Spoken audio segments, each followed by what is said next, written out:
Assalamualaikum warahmatullahi wabarakatuh.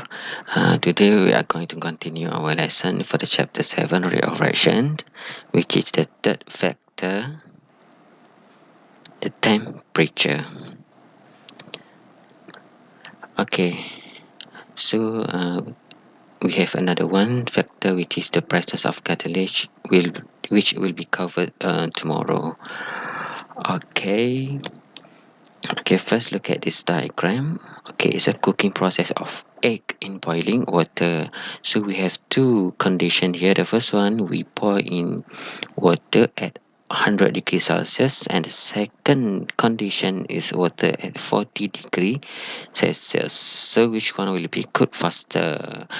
This one we can relate to the temperature of the water. So inilah salah satu contoh reaction yang menggunakan factor temperature.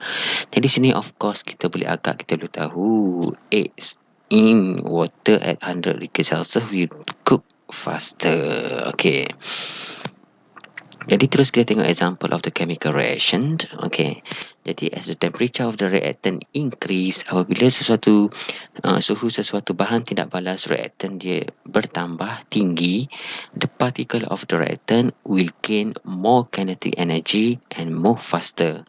Okay, apa berlaku pada partikel reactant tu, dia akan menerima lagi banyak kinetic energy disebabkan tenaga haba tadi, dan partikel tersebut sekiranya dia ada ions dalam reaktan tersebut akan bergerak lagi laju.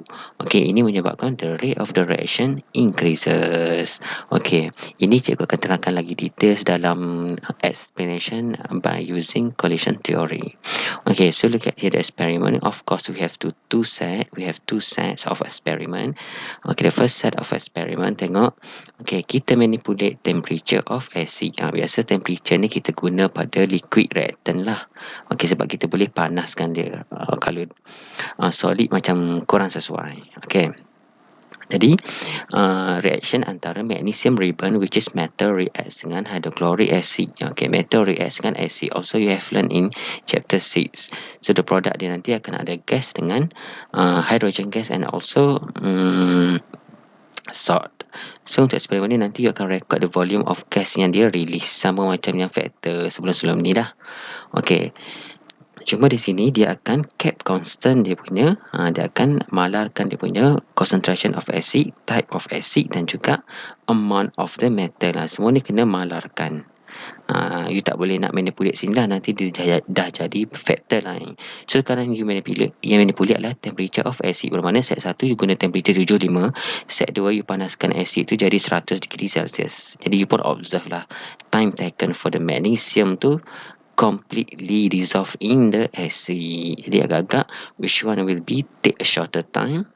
Jadi you boleh agak yang temperature tinggi akan ambil masa lagi singkat, yang ni lagi lama. Alright. Okay, lebih kurang macam ni lah temperature dia. Okay, yang ni 39, yang ni 78. Okay. So next is the graph macam biasa. Okay, for this case, for the reaction for temperature, usually dia punya graph akan bertemu.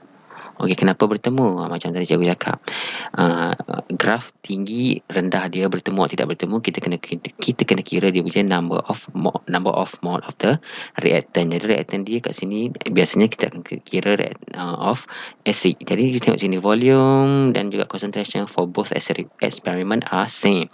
Therefore dia akan berjumpa. That's why graph usually akan dapat macam ni. Akan tetapi ada juga yang tak berjumpa. Depends on the experiment. You kena tengok dia punya concentration and volume of the liquid reactant yang dia guna ataupun limiting reactant yang dia guna.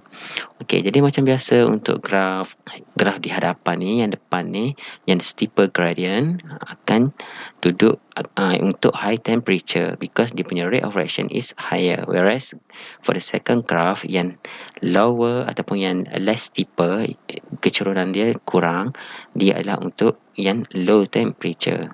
Okay, so untuk eksperimen tadi yang 100 degree Celsius akan berada di hadapan sini, manakala yang 75 berada di bawah, di dalam.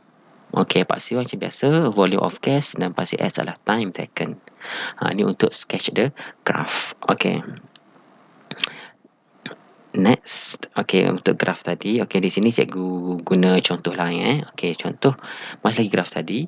Kita ada dua set eksperimen, set 1, set 2. Set 1 guna 3 gram of marble chip kalsium karbonat, set 2 dan 50 cm3 of 0.5 mol of nitric acid, temperature 27. Manakala set 2 sama juga yang ni, cap constant, sama volume and concentration, the same acid, but in hot water bath at constant temperature 60 degrees Celsius. Jadi kat sini you boleh nampak eksperimen sesuatu ni dia manipulate temperature.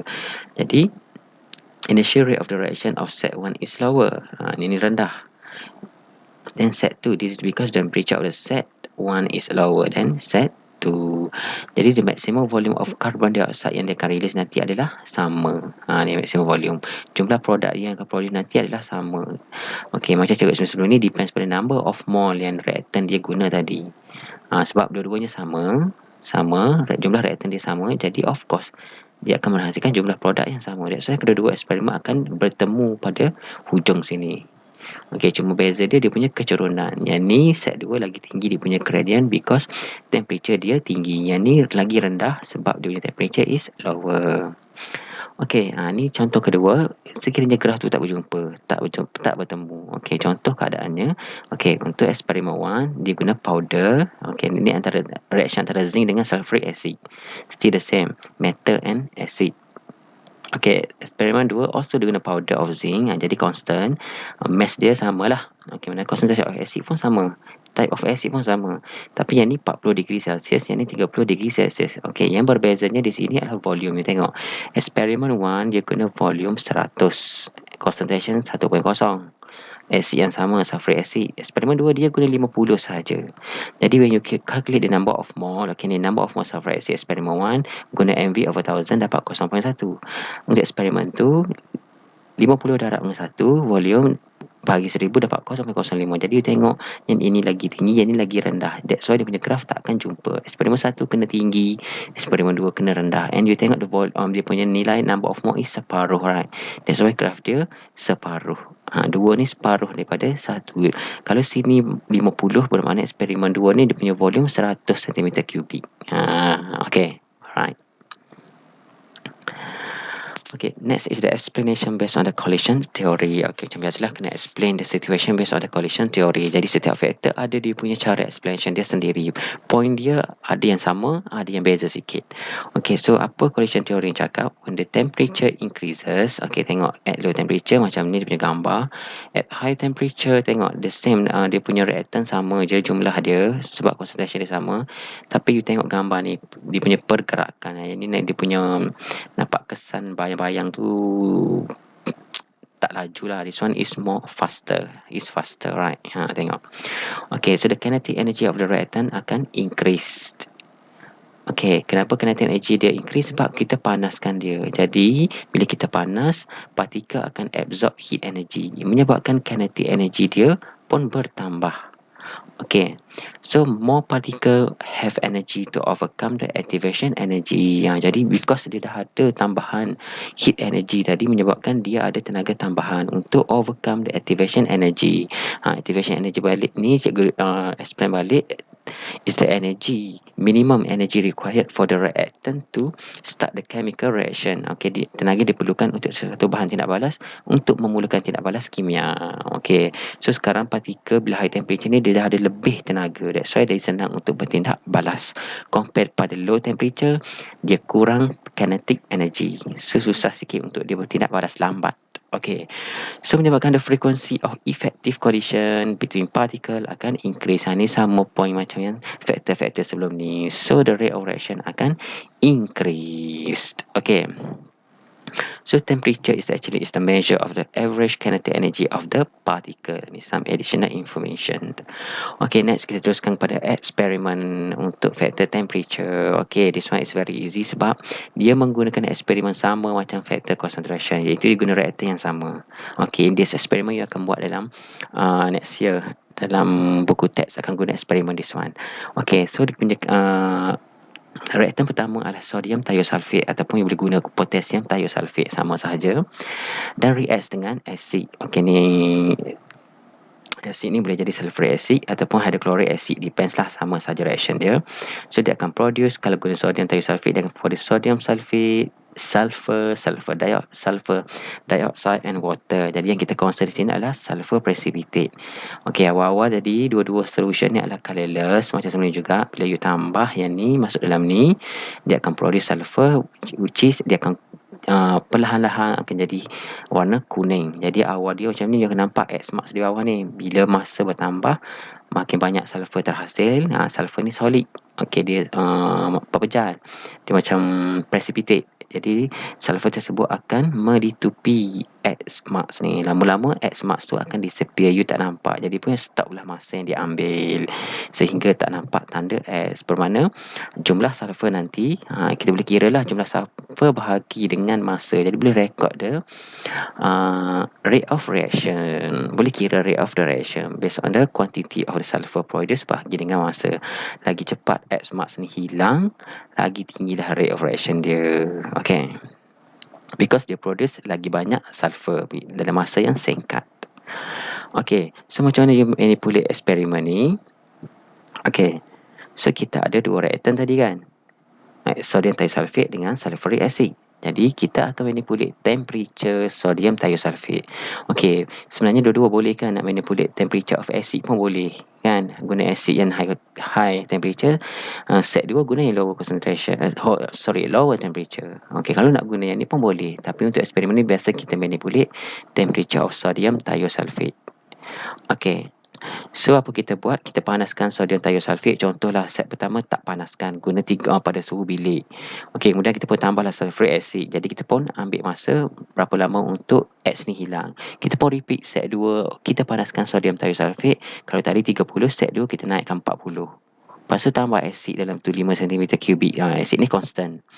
Okey, tu rekod juga masa dia ambil, dan kita ulang dah sampai berapa banyak temperature yang kita nak guna. Jadi contoh biasanya eksperimen kita buat 5 set. Okey, set 1 28, set 2 35, set next 40 45 until 50 degree Celsius. Okey, temperature of sodium thiosulfate. Jadi kita pun rekod masa dia ambil. Jadi di sini jelas kita tengok when the temperature is high 50, the time taken for X marks to disappear is shorter. Okey, jadi daripada sini kita boleh cari rate of reaction. Macam mana cari rate of reaction? Kita kena 1/time, 1 bahagi dengan masa dia ambil tadi.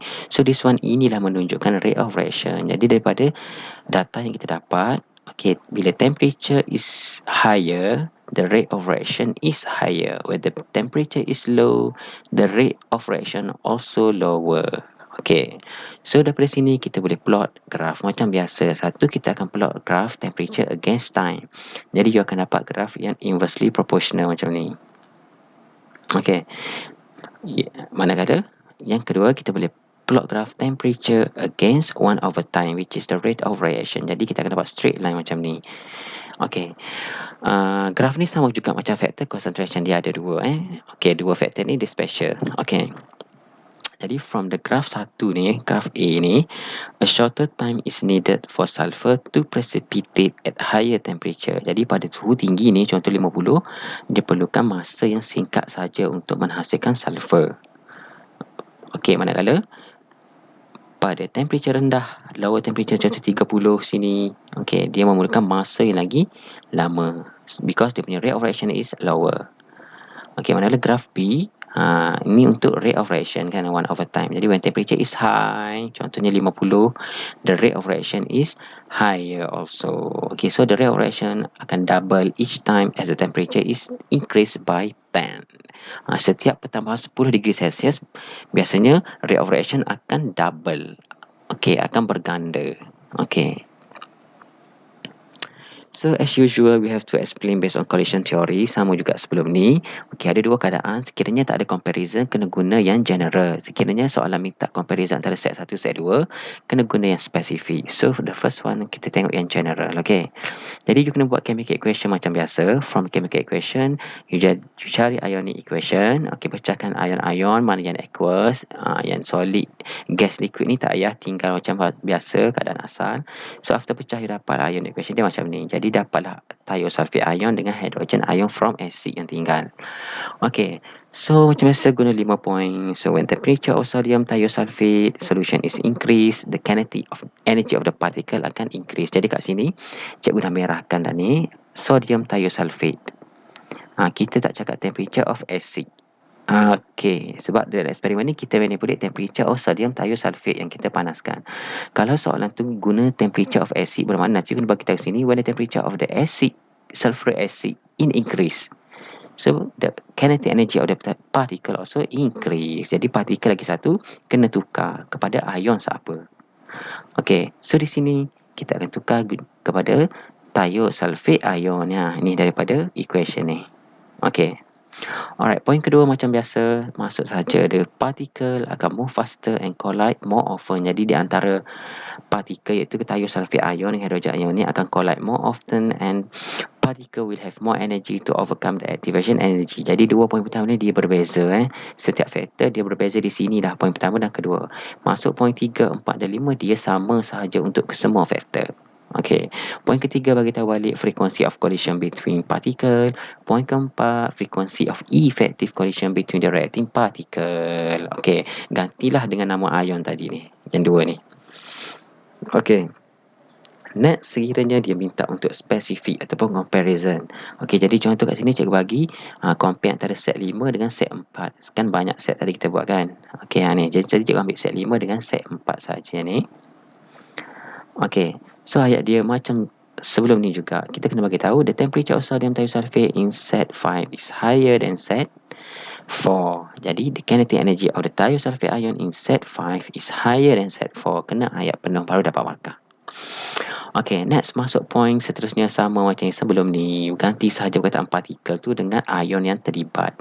Okay, so frequency of collision, frequency of effective collision between this ion and last sekali rate of reaction. Sama saja. Okay, ni 5 markah. Bila masuk essay macam ni lah you punya explanation ataupun structure bila dia minta soalan based on collision theory. Okay, last but not least is the application rate of reaction in our daily life. Ini pun kena tahu sikit. Okay, contohnya adalah cleaning. Okay, washing clothes using detergent powder and hot water combines two factors to increase the rate of reaction. Okay, di sini detergent powder bermakna factor size of the reactant ataupun total surface area. Manakala hot water ni mewakili factor temperature. So the process of washing clothes will be even quicker in this situation. That's why kalau pergi kat Dobby, you boleh pilih biasanya ada nak basuh suhu tinggi atau suhu rendah. Okay, ini factor temperature lah.